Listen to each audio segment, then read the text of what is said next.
Halo adik-adik, jumpa lagi di channel Five and Chemistry. Di video kali ini saya akan menjelaskan kepada kalian tentang bagaimana cara membuat reaksi ionisasi dari senyawa-senyawa asam, basa, dan juga garam. Nah, di sini akan saya jelaskan tips atau triknya. Saya akan jelaskan materi apa yang harus dikuasai terlebih dahulu, apa-apa saja yang harus diingat dan ataupun dihafal. Nah, jadi akan saya bahas di sini. Termasuk ada banyak latihan soal yang juga akan saya bahas, yang saya harap nanti akan membantu kalian untuk lebih memahami reaksi-reaksi ionisasi asam basa garam ini. So, siapin catatan kalian juga kalau butuh. Langsung saja saya mulai ya. Ionisasi asam, basa, dan garam. Nah, di sini saya berikan dua tabel. Yang tabel pertama berisi rumus dan nama kation. Tabel kedua berisi rumus dan nama anion. Nah, ini untuk apa? Ya, suka tidak suka, ini untuk dihafal. Ya. Nah, ini yang menjadi momok ya, karena ini saja masih dikatakan sebagian. Jadi masih banyak lagi, terutama anionnya yang enggak tertulis di sini. Tapi ya cukup mewakili lah ini ya. Untuk memahami reaksi ionisasi asam basa garam ini sebenarnya sudah cukup harusnya. Oke, nah ini saya bahas sedikit ya. Nah, ini rumus ya, H plus, Li plus, Na plus, K plus itu mereka plus 1 plus 1 plus 1 itu ya karena mereka terletak di golongan 1A. Ya, untuk itu sebenarnya kita harus ingat lagi tentang bilangan oksidasi yang saya pernah upload di video sebelumnya.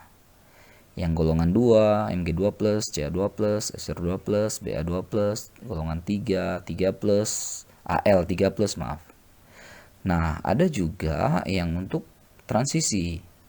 Untuk logam-logam transisi itu kita harus ingat bahwa mereka memiliki bilangan oksidasi lebih dari 1. Umumnya ya, karena ada yang cuma punya 1 juga. Mostly punya lebih dari 1 bilangan oksidasi.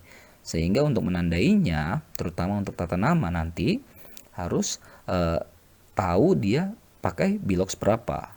Jadi diberilah ini Romawi ini. Misalnya emas 1 berarti ini biloxnya plus 1, plus 3 emas 3, dan seterusnya.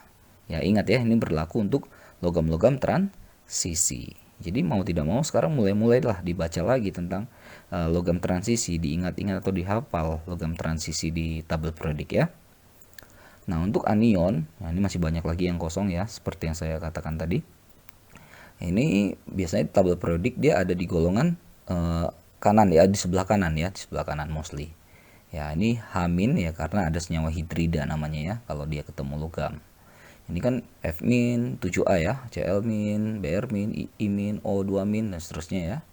Ada juga yang gabungan poli ya. Nah, ini cukup banyak lah, cukup banyak. Ya. Jadi ya kembali lagi saya katakan, suka tidak suka ingat ini ya, tabel-tabel ini, data-data ini hafal. Kenapa? Kalau udah hafal ini nanti akan sangat menyenangkan ya untuk mengerjakan soal-soal tentang reaksi ionisasinya. Ya. Nah, kalau gitu kita coba.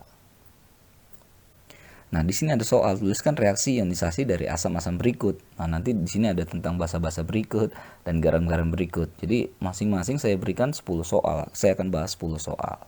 Jadi, kalian boleh buat catatan-catatan di situ. Oke, nggak sulit lah, harusnya ini bisa. Gampang kok. Ya, dengan catatan yang tadi itu dikuasai tabel-tabel itu. Nah, di sini asam-asam dulu ya katanya. Yang pertama HCl. Ingat bahwasanya asam adalah senyawa yang di dalamnya ada ion H+, ion hasam ya, H+, dan juga ada sisa asam yaitu berupa anion yang negatif.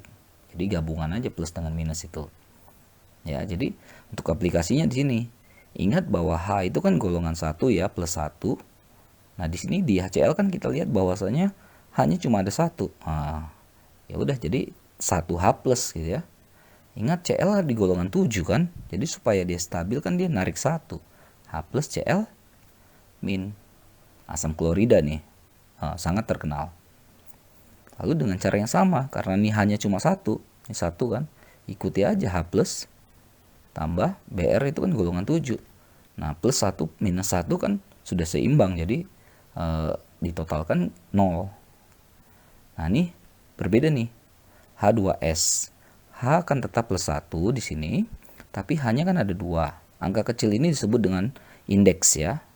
Nah, indeks ini akan berubah menjadi koefisien. Nah, jadi di sini 2-nya. Jadi tetap saja nih, H-nya plus 1 karena ada 2, jadi plus 2 lah muatan di sini. S golongan 6 kan, supaya stabil kan dia narik 2. Makanya S 2 negatif. Jadi 2 plus dengan 2 negatif, seimbang sudah. Oke, dengan cara yang sama nih. H plus, karena ada 2, nah jadi 2H plus. Nah, supaya imbang juga, ini kan 2 plus, maka CO3 akan 2 min. Asam karbonat. Tadi asam sulfida ini ya. Ini hanya cuma 1. H plus. Nah, sisanya gabungin aja. NO3. Karena ini plus 1, maka di sini akan min 1. Asam nitrat. Hanya buang 1. Sisanya gabungkan. ClO4 min. Asam perklorat. Nah, untuk yang ini nih agak sedikit berbeda ya. Di sini hanya H plusnya dibuang dari sini. Ya, ini asam-asam organik tuh agak beda memang. Nah, di sini H plus terbuang 1. Sisanya ya gabungkan saja CH3 COO min. Asam asetat. Sangat-sangat terkenal ya, asam cuka.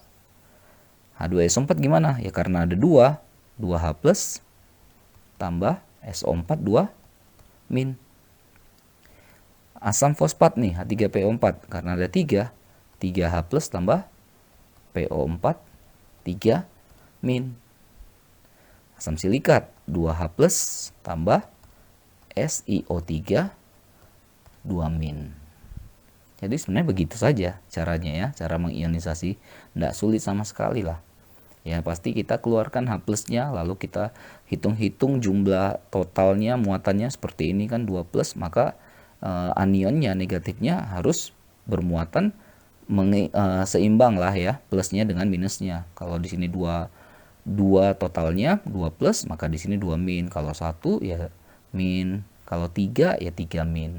Begitu-gitu aja kan? Nggak sulit ya. Oke, itulah tentang asam. Oh ya, satu lagi. Ini kan kalau dia hanya cuma 1, dikatakan ini adalah asam valensi 1.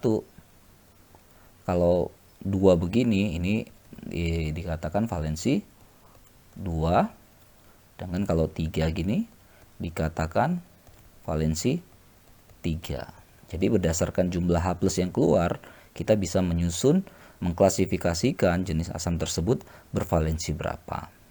Ya, dengan cara yang sama nanti basa juga bisa. Ya, begitu ya tentang asam ya. Nanti kalau senyawa lain, triknya seperti ini juga. Ya, buang saja H plusnya, jumlahkan berapa muatan plusnya, maka sisanya adalah sisa asam atau anion yang jumlah minnya sama dengan jumlah plusnya. Beres. Kita coba ke basa.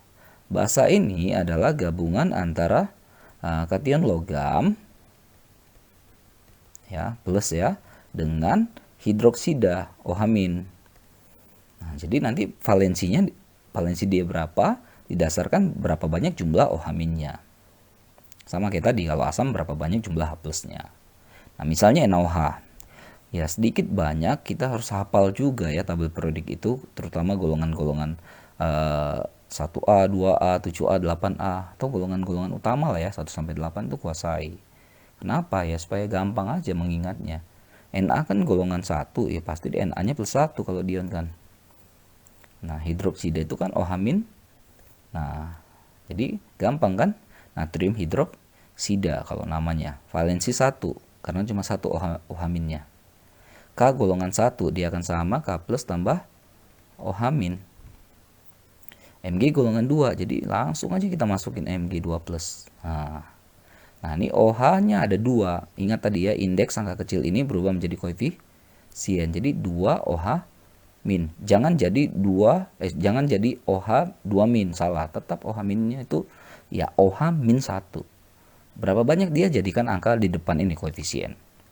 Dengan cara yang sama, ini tadi namanya magnesium hidroksida ya. Khusus nama kalian bisa lihat juga di video sebelumnya ya, ada saya bahas juga. Ba golongan 2, Ba2 plus tambah 2OH-. Al kan golongan 3, Al 3 plus. Atau sebenarnya bisa lihat di sini, kalau 3 ini berarti di sini dia akan plus 3. Gampang kok sebenarnya. Zn 2 plus tambah 2OH-. Cu2 plus tambah 2OH-. Cr3 plus tambah 3OH-. Pb4 plus tambah 4OH-. PT platinan ya, 4 plus tambah 4OH-. Mudah kan? Ya, tinggal lihat aja OH-nya ada berapa, lalu setarakan jumlah muatan plus dan minusnya.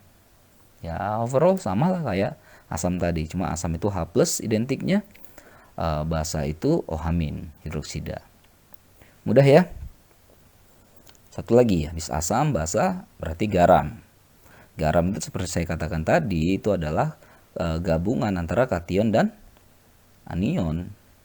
Ya tinggal gabungkan saja, atau tinggal lihat saja kationnya berapa plus, maka anionnya juga muatannya harus segitu supaya balance. Nah misalnya NaCl, tadi kan kita seperti yang saya katakan harus ada yang diingat sih sebenarnya. Na plus 1, Cl min 1, balance kan, imbang kan, plus 1 min 1 selesai. Nah K golongan 1 plus 1, Br golongan 7 min 1. Oke. Nah Cl golongan 2, ini ada 2 plus di sini kan. Nah Cl min 1, tetap Cl min 1 ya. Nah lalu ingat, angka 2 ini pindah ke depan jadi koefisien. Jadi 2 plus dengan 2 min, imbang kan. Mg golongan 2, F golongan 7 min 1, karena ada 2 kali 2. Nih. Ya, lihat perpindahannya ya. Nah aluminium golongan 3, 3 plus. Ingat di tabel tadi ya, NO3 itu satunya bermuatan min 1. Tapi NO3-nya ada 3, jadi taruh di sini. Jadi 3 plus dengan 3 min imbang juga sudah. Ya itu saya katakan tadi kenapa harus ya sedikit-sedikit hafal lah tabel tadi, suka tidak suka ya. Gampang kok. Lalu ini amonium ya. NH4 itu plus 1. Jangan diganggu, tapi dia ada 2. Taruh di sini. SO4 itu menyesuaikan, ini kan 2 plus SO4 berarti 2 min. Sesuai kok dengan ini tabel tadi, sulfat ya. Lalu CuCN2, atau kalau lupa begini aja, Cu dengan Cn ya. Tadi kan kita ingat Cn itu min 1 cyanida, tapi Cn-nya ada 2. Jadi kan negatifnya 2 min. Supaya imbang kan berarti Cu-nya harus 2 plus. Ya gampang ya, trik-triknya begitu. KSCN, ingat K itu golongan 1, dia akan tetap menjadi plus 1. Maka ini gabungannya campur saja, lalu berikan muatan negatif 1. Kok cuma 1? Ya plus 1 berarti lawannya harus min 1. Ya, yang ini tadi sudah ingat kan, SO4 tadi ada di soal atas, SO4 2 min. Maka SN-nya supaya imbang 2 plus. Mudah ya. PbCl4 gimana? Pb. Ingat, Cl-nya ada 4 Cl min. Cl itu satunya min 1. Kalau ada 4, minus 4. Maka supaya imbang, di sini plus 4. Oke? Nah, begitulah cara mengionisasi asam, basa, garam. Walaupun nggak semua asam, nggak semua basa, nggak semua jenis garam yang saya berikan. Ya karena banyak sekali. Tapi saya rasa ini sudah mewakili. Yang penting caranya ya. Yang penting apa yang harus diingat. Trik-triknya gimana, itu yang harus kalian kuasai. Terutama tabel tadi. Suka tidak suka, saya harus katakan kuasailah tabel itu. Karena akan sangat membantu kalian untuk ionisasi. Atau juga nanti untuk tata nama. Oke, demikian ya video kali ini tentang reaksi ionisasi asam, basa, dan garam. Semoga bisa dipahami, semoga bisa dimengerti. Nah, jadi kalau soal-soal lainnya mirip, bisa juga diselesaikan. Oke, join juga ke Telegram untuk tanya-tanya tentang kimia. Buat kalian yang baru perdana main ke sini, jangan lupa klik tombol like, subscribe, lonceng notifikasi agar kalau ada kalau ada video baru langsung kalian bisa dapat notifikasinya. Oke, maaf kalau ada kekurangan. Semoga bermanfaat, sekali lagi saya katakan. Oke, sampai jumpa. Bye bye.